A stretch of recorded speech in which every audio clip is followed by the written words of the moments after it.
আউয়ালু মা ইউহাসাবু বিহিল আবদু ইয়াউমুল কিয়ামাতি আস-সালাহ। কিয়ামতের দিন সর্বপ্রথম হিসেব নেওয়া হবে নামাজের, সালাতের। সালাত চিনেন তো? কুরবানির গোশত খাওয়ার মাঝখানে যেটা খায় ওটা, হ্যাঁ, এটারে বাংলায় আমরা নামাজ বলি। কি বলি? নামাজ। বিশ্বনবী ইন্তেকাল করবেন, রুহু বের হয়ে যাচ্ছে, দুই তিনটা শব্দ বললেন, এর মধ্যে একটা ছিল সালাত। আর সালাত, উম্মতেরা নামাজ, নামাজ, নামাজ ছেড়ে দিও না। ওমা মালাকাত আইমানুহুম। মানুষ ইন্তেকালের আগে শ্বাস বের হয়ে যাচ্ছে, রুহু চলে যাচ্ছে, ওই মুহূর্তে কি জরুরি কথা বলে নাকি ফালতু কথা বলে? সবচেয়ে জরুরি কথাটাই তখন সে বলে যায়, ঠিক কিনা? কথা বলেন। বিষ্ণু বলেছিলেন নামাজ। ওমরে ফারুক, ওনার কাছে আবু লুলু আল মাজুসি, এক অগ্নি উপাসক, এসে বিচার দিল, ইয়া ওমর আল ফারুক, আমার মনিবের নাম হচ্ছে মুগীরা ইবনে শুবা, সে প্রতিদিন 4 দিরহাম করে আমার কাছে চার্জ করে। এত টাকা চার্জ করে কেন? উনি জিজ্ঞেস করলেন, তুমি কি কাম পারো? আমি খঞ্জর বানাইতে পারি। খঞ্জর চিনেন? ছোট্ট ছুরি আরবরা পকেটে রাখে। ওমানের সুলতান কাবুসের ছবি দেখবেন, এখানে একটা খঞ্জর আছে। আমি খঞ্জর বানাইতে পারি। খঞ্জর বানাতে পারো? মদিনায় তো কেউ বানাতে পারে না, তুমি খঞ্জর বানাইতে পারো? তুমি তো অনেক টাকার মানুষ মিয়া, তোমার মনিব তো অল্প টাকায় চার্জ করছে, এটা দিতেই হবে। আবু লুলু কয়, ওমর তুমি সবার জন্য এত নরম, আমার জন্য গরম, তোমারে আমি বুঝাবো। সে বাড়িতে যে একটা খঞ্জর বানালো, মাকবাদাতুহু ফি ওয়াসাতিহি, যে খঞ্জরের হ্যান্ডেল হচ্ছে মাঝখানে, দুই দিকে ধারালো ছুরি, এটারা ধার দেয়। আর কয়, ওমর তোরে আমি বুঝাবো। প্রতিদিন ধার দেয়। সাইয়েদনা ওমরে ফারুক মসজিদে নববীর ইমাম, ওয়াকানু ইউসাল্লুনা বিগালাস, তখন ওনারা অন্ধকারে নামাজ পড়তেন আউয়াল ওয়াক্তে। আমরা তো দেরি করে পড়ি, সুন্নাহ অনুযায়ী আগে আগে পড়া ভালো। আপনি মসজিদুল হারামে গেলে দেখবেন যে কত আগে ফজর পড়ে। ফজরের 1-1.5 ঘন্টা পরে সূর্য ওঠে, ঠিক কিনা? তো সে একবার ছদ্মবেশে ফজরের সময় প্রথম কাতারে যে হাজির, আসলে কিন্তু মাজুসি, সূর্যের পূজা করে। খঞ্জরটা নিয়ে এসে দাঁড়ালেন। ওমরে ফারুক ফজরের সময় ঢুকলেন, বললেন আকিমিস সালাহ, একামত দাও। একামত দেয়া হলো। ওমরে ফারুক আল্লাহু আকবার বলে অন্ধকারেই ফজরের সালাত শুরু করলেন। প্রথম রাকাত যখন পড়ে ফেললেন, রুকুতে যাবে, ইন দ্য মিন টাইম সে খঞ্জর বের করে ওমরে ফারুককে 3টা স্টেবিং করেছে। একটা নাভিতে মারার সাথে সাথে নাভিটা কেটে গেল, আর একটা এই পাশে পাজরে, আর একটা পেটের মাঝখানে, পেটও কেটে গেল। ওমরে ফারুক বললেন, কাতালানি আল কালব, এক কুকুর আমারে মেরে ফেলেছে। ওমরে ফারুককে পিছনে নিয়ে যাওয়া হলো। আব্দুর রহমান ইবনে আউফকে টেনে ইমামতির জায়গায় নেওয়া হলো। আর সে কাতারের মাঝখান দিয়ে খঞ্জর ঘুরাতে ঘুরাতে আগাতে লাগলো। ওর খঞ্জরের আঘাতে 7 থেকে 8 জন সাহাবী স্পট ডেথ, জায়গায় শেষ। ওমরে ফারুক বেহুশ। ওমরে ফারুক, ওনার মুখে দুধ দেয়, দুধ ওই নাভি দিয়ে বের হয়ে যায়। নাভিজ দেয়, নাভিজ পেট দিয়ে বের হয়ে যায়। রাষ্ট্রীয় চিকিৎসকরা বুঝতে পারলো উনি আর বাঁচবে না, বেহুশ। সবাই দাঁড়িয়ে আছে। কি হয় আমাদের আমিরুল মুমিনিনের? 10টি বছর তিনি অর্ধ পৃথিবীর শাসন করেছেন, উনার ভয়ে বাঘে মহিষে এক ঘাটে পানি খেত। হুশ ফেরার পরে ওমরে ফারুক বলেন, আমারে মারছে কে? আমার কি অবস্থা, বাঁচবো কিনা? আমার ছেলে আব্দুল্লাহ কোথায়?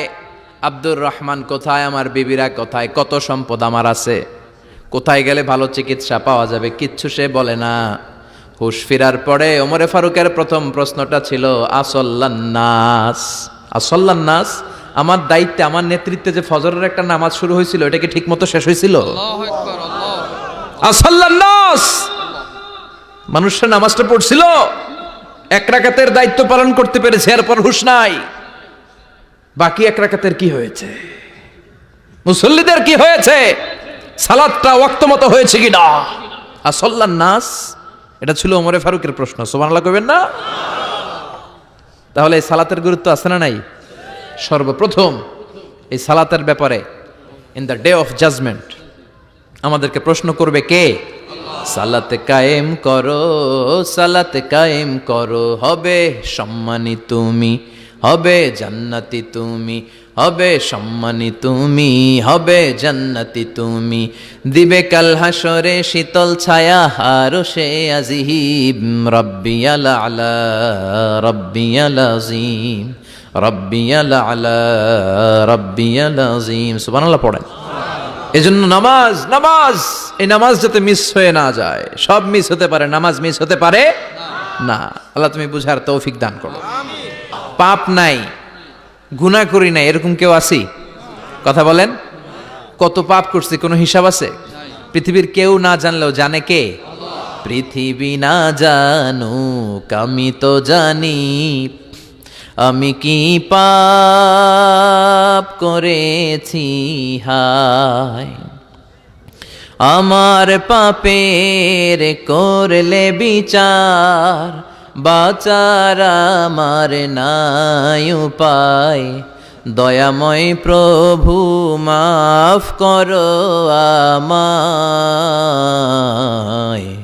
মাফ করো আমায়। পড়েন আমিন। আমাদের পাপগুলো ক্ষমা করে কে? চিল্লায় বলেন কে? আল্লাহ ডেকে বলে, গোলাম আমি হলাম গাফিরুয যামব কাবিলুত তাওব। আমার কাজ হলো ক্ষমা করা, আমার কাজ হলো তওবা কবুল করা। শয়তানের কাজ হলো ওয়াসওয়াসা দেওয়া, আমাদেরকে ভুল পথে নিয়ে যাওয়া।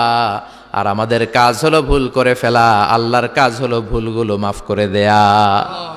আল্লাহ ডেকে বলে, গোলাম তোরা যদি ভুল না করতি, তোরা যদি পাপ না করতি, তোরা যদি অন্যায় না করতি, তোদেরকে ধ্বংস করে দিয়ে এমন একটা জাতি আমি এই দুনিয়ার বুকে তৈরি করতাম যারা সকালবেলা ভুল করে দুপুরে মাফ চাইতো, দুপুরে ভুল করে রাত্রে মাফ চাইতো, আজকে ভুল করে আগামীকাল মাফ চাইতো। আর আমি আল্লাহ গুনাহগুলো তাদের সব ক্ষমা করে দিতাম। ক্ষমা করে দিতে আল্লাহর বড্ড ভালো লাগে। বান্দা আল্লাহর কাছে বারবার চাক, চোখের পানি ছাড়ুক, এটা আল্লাহ পছন্দ করে। চোখের পানির যে কত পাওয়ার আপনি কল্পনাই করতে পারবেন না। অনুশোচনার চোখের পানি চোখ বেয়ে নাকের ডগা পেয়ে জমিনে পড়ার আগেই আল্লাহ এই বান্দারে মাফ করে দেয়। বিশ্বনবী ডেকে বলে, ও আমার উম্মতেরা শোনো, আল্লাহর কাছে দুনিয়ার মানুষদের দুই ফোঁটা পানি সবচেয়ে প্রিয়। এক হলো জিহাদের ময়দানে রক্তের ফোঁটা, দুই হলো অনুতপ্ত বান্দার চোখের পানির ফোঁটা। কত ভুল আপনি করেছেন, কত অন্যায় আপনি করেছেন, কত পাপ আপনার হয়েছে, কত মিথ্যা আপনি বলেছেন, কয় ওয়াক্ত নামাজ ছেড়েছেন, কয় লাখ টাকা ঘুষ খেয়েছেন, কত যৌতুক আপনি খেয়েছেন, কত মিথ্যা আপনি বলেছেন। আপনার পাপ যত বড় হোক, যত বিশাল হোক, যত বেশি হোক, আল্লাহর দয়ার পরিসীমা তার চাইতেও বড়। আপনার পাপ, আপনার অন্যায়, আপনার জুলুমগুলো যদি হয় খালের পানির সমান, বিলের পানির সমান, আল্লাহর দয়া সাগরের পানির সমান। আপনার পাপ যদি হয় সাগরের পানির সমান, আল্লাহর দয়া মহাসাগরের পানির সমান। আপনার পাপ আর অন্যায় যদি হয় পাহাড়ের সমান, আল্লাহর দয়া আকাশের সমান। আপনার পাপ যদি হয় আকাশের সমান, আল্লাহর দয়া আরশের সমান। এজন্য আল্লাহ বললেন, ইয়া আইয়ুহাল্লাযীনা আমানু তুবু ইলাল্লাহি তাওবাতান নাসুহা। ও আমার গোলাম, তুই তোর নিজেরে যত বেশি ভালোবাসিস তার চেয়েও আমি তোরে বেশি ভালোবাসি। তোর বাবা মা তোরে যত বেশি ভালোবাসে তার চেয়েও আমাদেরকে বেশি ভালোবাসে কে? আল্লাহ বললেন, ভালোবাসারে তৈরি করার পরে আমি 100 টুকরা করলাম। চিল্লায় বলেন কয় টুকরা? 99 টুকরা ভালোবাসা আমি আল্লাহ নিজের মধ্যে রেখে দিলাম। 1 টুকরা ভালোবাসা গোটা বিশ্বের সবার মধ্যে আমি ভাগ করে দিলাম। 1 টুকরা ভালোবাসা পেয়ে আমাদের অবস্থা দেখছেন? আল্লাহ যদি 1 টুকরা না দিয়ে আমগরে 30 টুকরা দিত, কথা কন, 1 টুকরা না দিয়ে 80 টুকরা দিলে কি হইতো? এজন্য আল্লাহ ডেকে বললেন, গোলাম আমি যে তোদের কত ভালোবাসি তোর ধারণা নাই। চোখের পানি ছাড়, গুনার কথা স্মরণ কর, তওবা কর। তওবার মতো তওবা করলে সব গুনাহ মাফ করে দিতে পারে কে? আল্লাহ। বিশ্বনবী বলে, আমার কোনো গুনাহ নাই, তারপরেও প্রতিদিন 70 বারেরও বেশি আমি তওবা করি।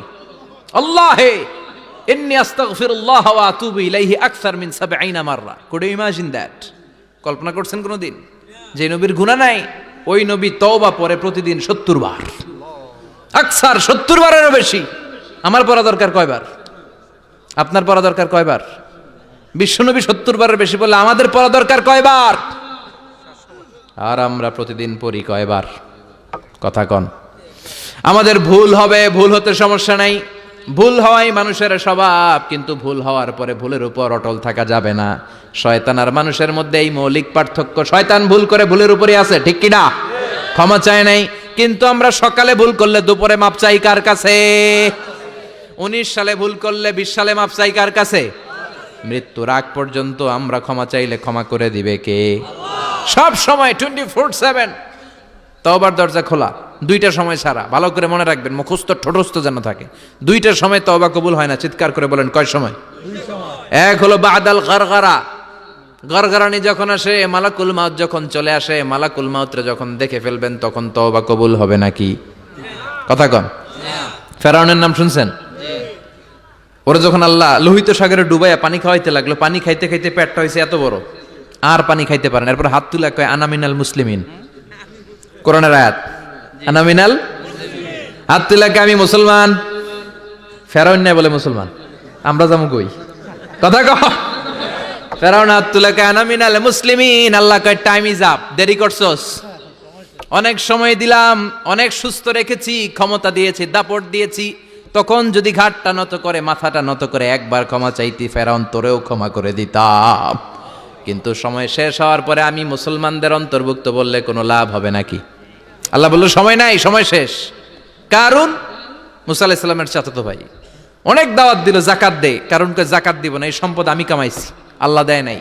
মুসা আলাইহিস সালাম বললেন তাহলে আযাবের অপেক্ষা কর। আযাব চলে আসলো। আল্লাহ বলেন মুসা সেফ জোনে যাও, সরো, এখনই আযাব। ফাখাসাফনা বিহি ওয়া বিদারিহিল আরদ, পুরো ফাইয়ুমের জমিনটার আল্লাহ কাঁপিয়ে দিলেন, আর কারুনকে সহ পুরো সম্পত্তি তার জামিনের ভিতরে দাবিয়ে দিলেন। হাঁটু পর্যন্ত কারুন দেবে যায়, ভাবছে উঠে যাবে, কোমর পর্যন্ত দেবে যায়, ভাবছে উঠে যাবে, গলা পর্যন্ত যখন দেবে যায় আর সুযোগ নাই। কয় মুসা আমার সব সম্পত্তি তোরে আর তোর আল্লাহরে দিয়ে দিলাম, আমারে বাসা, আমারে সব সম্পত্তি তোর আর তোর আল্লাহর, আমারে খালি বাসা, চাচা আপন প্রাণ। আল্লাহ বলে সময় শেষ। তার মানে বাদাল গারগারা তওবা কিন্তু আর কবুল হয় না। এই হলো একটা। নাম্বার 2, বাদা তুলুই শামসি মিন মাগরিবিহা, প্রতিদিন চাঁদোলাতে সূর্য কোন দিক দিয়ে ওঠে? কথা কয় না? পূর্ব দিকে। কিয়ামতের আগ দিয়ে সূর্য আর পূর্ব দিকে উঠবে না, পশ্চিম দিক থেকে উঠবে। যেদিন প্রভাতে পশ্চিম দিক থেকে সূর্য উঠবে, ওই দিন থেকে তওবার দরজাটারে বন্ধ করে দিবে কে? আল্লাহ। তার আগ মুহূর্ত পর্যন্ত জীবনে যত গুনাহ করেছি, অন্যায় করেছি, চোখের পানি ছেড়ে ক্ষমা চাইলে ক্ষমা করবে কে? শয়তান আল্লাহরে চ্যালেঞ্জ দিছে, আল্লাহ তুমি আমারে জাহান্নামে পাঠাবা, আমিও তোমার বান্দা করে লয়ে একসাথে জামাতে ঢুকমু, একা ঢুকবো না, একা যাব না, তোমার বান্দাদেরকে সবগুলারে জাহান্নামী বানায়া তারপরে ঢুকমু। তোমারে চ্যালেঞ্জ দিলাম, একটারও জান্নাতে ঢুকাইতে পারবা? আল্লাহকে তুই আমার চ্যালেঞ্জ দিলি, আমি তো সব রাজার বড় রাজা, মহারাজা, আমার চ্যালেঞ্জ দেশ, এত সাহস পাইলি কই? তুই আজীবন ওয়াসওয়াসা দিয়ে পাপ কাজ করাবি, একদিন তাফসীর মাহফিলে এসে আমার বান্দা ক্ষমা চাবে, আমি মাফ করে দেবো, তুই কি করবি? আজীবন অন্যায় করবে, আজীবন পাপ করবে, জুলুম করবে, একদিন চোখের পানি ছেড়ে আমার কাছে কান্নার মতো কান্না করলে আমি সব গুনাহ মাফ করে দেব। এজন্য আল্লাহ বললেন ইয়া আইয়ুহাল্লাযীনা আমানু তুবু ইলাল্লাহি তাওবাতান নাসুহা, ভুল করেছো তওবা করো, মাফ করবে কে? সাইয়েদনা আদম আলাইহিস সালাম ভুল করলেন, দুনিয়ায় এসে শত শত বছর কাঁদলেন, কিন্তু ক্ষমা হয় না। আল্লাহরে বললেন আল্লাহ কি করলে ক্ষমা পাবো বলো? ফাতালাক্কা আদামু মির রাব্বিহি কালিমাতিন ফাতাবা আলাইহি, আল্লাহ বললেন ও আদম তোমারে কিছু কালেমা শিখায় দেই, এই কালেমাগুলো দিয়ে আমার কাছে দোয়া করো, ক্ষমা করে দেব। আল্লাহ শিখায় দিলেন, ও আদম দুই হাত তুলে চোখের পানি ছেড়ে আমার কাছে পড়ো, রব্বানা, পড়েন, রব্বানা যালামনা আনফুসানা ওয়া ইল্লাম তাগফির লানা ওয়া তারহামনা লানাকুনান্না মিনাল খাসিরিন। এটা শিখাইতেছিল আল্লাহ। আল্লাহ আমি জুলুম করেছি, অন্যায় করেছি, ভুল করেছি, পাপ করেছি, তুমি যদি ক্ষমা না করো ক্ষমা করার কেউ নাই, ঠিক কি না? আমরাও পাপ করলে এই দোয়াটা পড়ার দরকার আছে না নাই?